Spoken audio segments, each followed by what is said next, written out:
Cyberpunk Edge Runners é um anime baseado no game Cyberpunk 2077 da desenvolvedora CD Projekt Red, que se passa no mundo da RPG de mesa Cyberpunk, criado por Michel Alin Pondsmith em 1988, com 4 edições ao longo dos anos, sendo uma das fundações do gênero do mesmo nome. Produzido por CD Projekt e Studio Trigger, com Rafał Jack no assento de produtor executivo, escrito por Bartosz Itztibor, Jan Barkowicz, Lukas Ludowski, dirigido por Hiroyuki Yamaishi, diretor criativo Hiromi Wakabayashi e o screenplay por Masahiko Otsuka e Yoshiki Usa, distribuído pela Netflix com o idioma original sendo o japonês. A história se passa em Night City, que também serve como cenário para o jogo e principal setting do RPG de mesa, e segue a história do jovem David Martinez, dublado por Kinshiro Ohashi, insatisfeito com sua vida e vivendo um dia após o outro, sem qualquer motivação de continuar indo para a sua escola,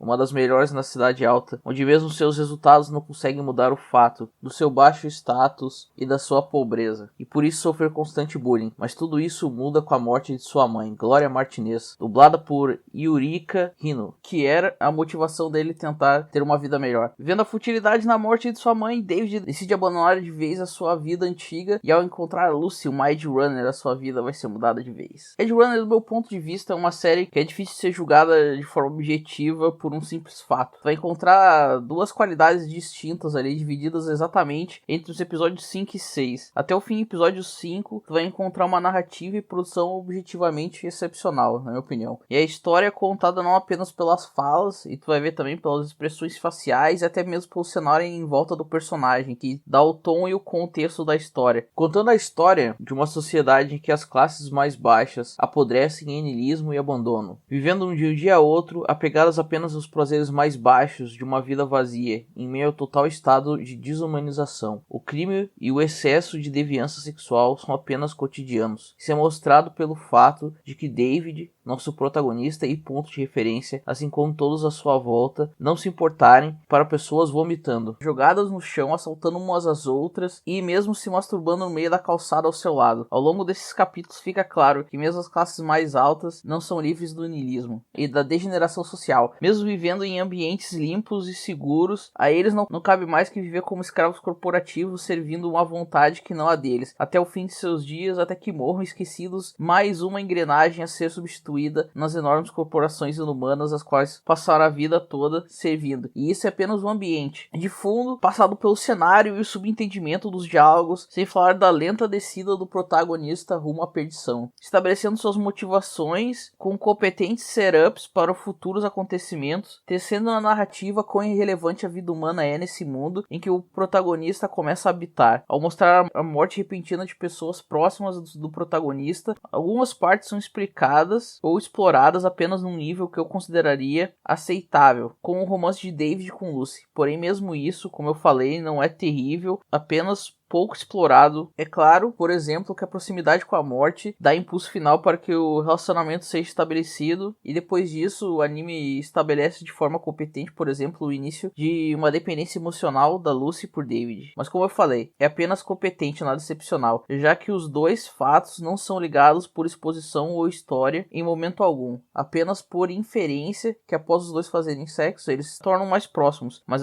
como essa aproximação e dependência emocional foi estabelecida, deixa a desejar. Não conto isso como uma grande falha, apenas um exemplo de que, apesar de muito ser excepcional ou muito bom, não é de forma alguma perfeito. Outros relacionamentos começam a ser estabelecidos de forma competente também, com a amizade do protagonista com o Maine, o líder da gangue de Edge Runners, da qual David se torna parte, dublado por Hiroki Tochi. Porém, todo esse desenvolvimento é jogado fora por um payoff apressado e barato na segunda parte. Até mesmo a qualidade da animação pode ser dividida pela metade de segunda parte, tirando 2 ou 3 vezes que é difícil entender o que está acontecendo na cena, ou simplesmente a física para de fazer sentido. A animação é muito boa, mas após o episódio 5 a animação se torna progressivamente pior, especialmente nas cenas de ação.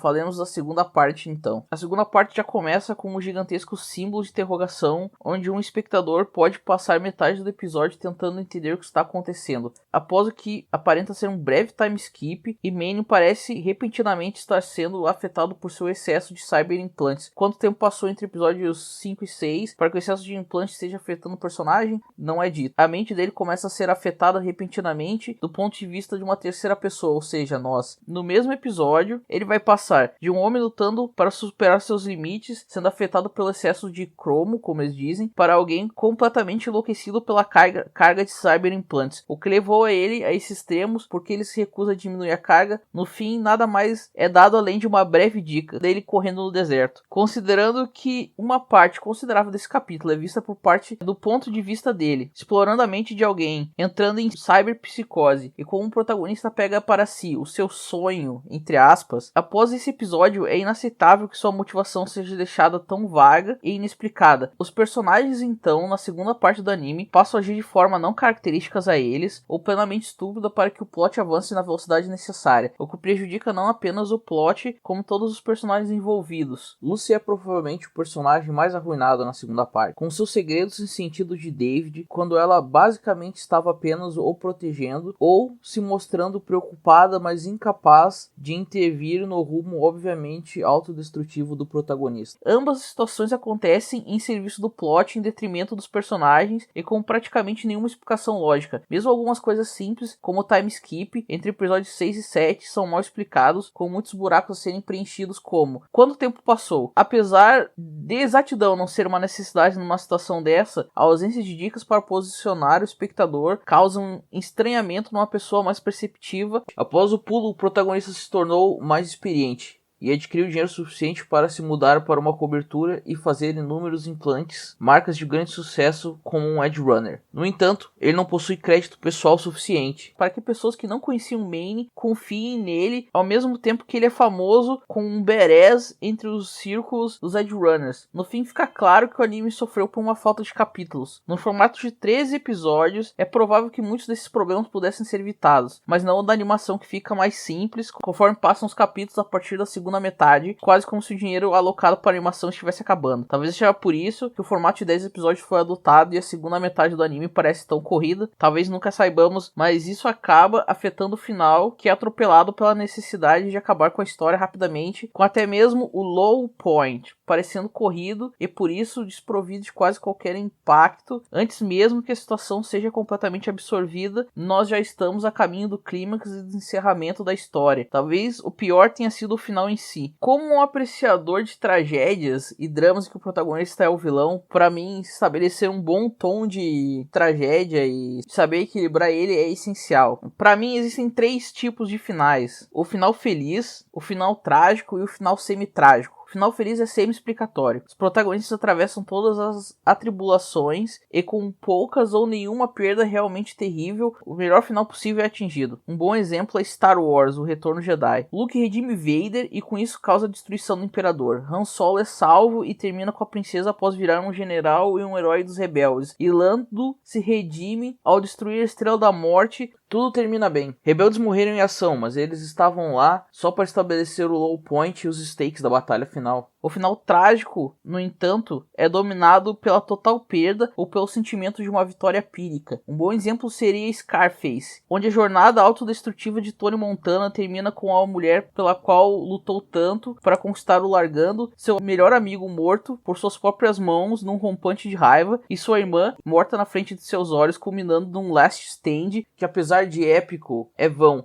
e fadado ao desastre, culminando em sua morte. O final semi-trágico é o mais difícil de ser executado, na minha opinião, e raramente atinge o médio de uma história de um personagem fadado à destruição ou falha, vencendo seu destino através de seu sacrifício para alcançar um bem maior no final. O importante é a combinação de o espectador ser afetado pela tragédia, mas ainda sentir o agridoce da luz no fim do túnel, sabendo que toda a dor e sofrimento valeu a pena no final. Um dos meus finais favoritos desse tipo é O Senhor dos Anéis, me refiro aos livros, onde mesmo depois de destruir o Anel e voltar ao Condado, Frodo, Sam, Merry e Pippin são confrontados com a destruição do Condado, mesmo salvá-lo e restaurá-lo com a ajuda da Terra Mágica que Galadriel dá a Sam, o Condado no final não foi salvo de experimentar a sombra do mal. Não só isso, no fim Frodo não foi capaz de encontrar o descanso ao retornar, sua inocência foi destruída e suas cicatrizes físicas e mentais para sempre o atormentariam. E mesmo seu descanso melancólico e impossível, devendo partir para o oeste no fim,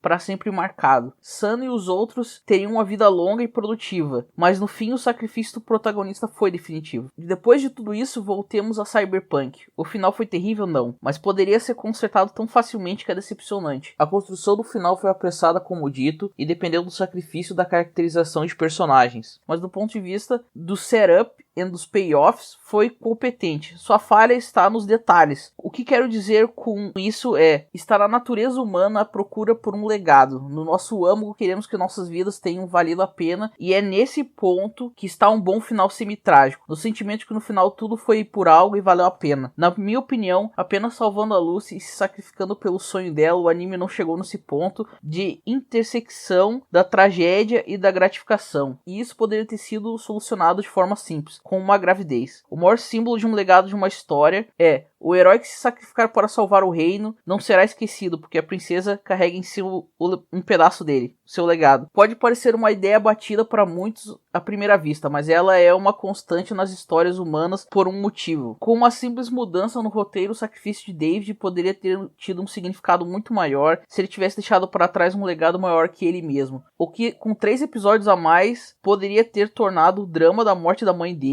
assim como quando ele mata uma mãe inocente em uma dessas missões, muito mais impactante, por agora também ser uma mistura não apenas com a comparação das duas, mas com Lucy e de seu próprio futuro filho, tornando seu autoquestionamento mais profundo e interessante, com um clímax mais tenso, tendo como uma Lucy e David lidando com o medo de perder a criança por causa do conflito da violência das cenas finais. Passando por decepções menores, como a trilha sonora de uma história cyberpunk não sendo dominada por heavy metal, que é um crime, até grandes quedas de qualidade narrativa e de animação a partir da segunda metade, sacrificando grande caracterização da primeira metade, correndo para finalizar a história em 10 episódios, com um final levemente decepcionante. O mais triste é que, com um pouco mais de esforço e mais algumas alterações, com o acréscimo de 3 episódios, Cyberpunk Edge Runners podia ter se tornado um clássico, assim como Ghost in the Shell, mas no final ele termina com mais um entre tantos. Minha nota final é 6,5. E com isso, meus amigos, termino a primeira crítica infernal. Vão com Deus, mas se ficarem, sentem no colo do capeta.